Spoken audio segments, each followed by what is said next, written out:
गाँव सहर गमनागमन करने राज्य सरकार नुआ प्रयास संप्रसारण हेब ग्रामांचल रास्ता विजु सेतुर शिलान्यास कले मंत्री तुषारकांति बेहेरा।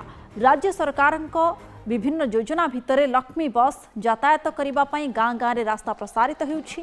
काकटपुर निर्वाचन मंडलीर देस्थली पंचायत बालीदंडा छक ठारू नयाहाट कोणार्क को संजोग करुथिबा सुआर पर्यंत रास्ता प्रसारित होउछि। कादुओ नदीर पल्ली छक कंटिकरमला गाँ को यातायात पाई विजु सेतु योजना रे कादुआ सेतु को नूतन भावे निर्माण करने को 9 कोटी टंकार भित्तिप्रस्तर स्थापन होइछि।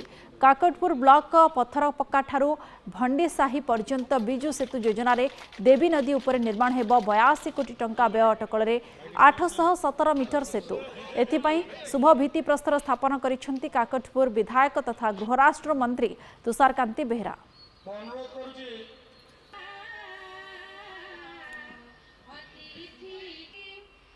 प्रिय मुख्यमंत्री माननीय श्री नवीन पट्टनायक को बहुत बहुत धन्यवाद और कृतज्ञता ज्ञापन करी।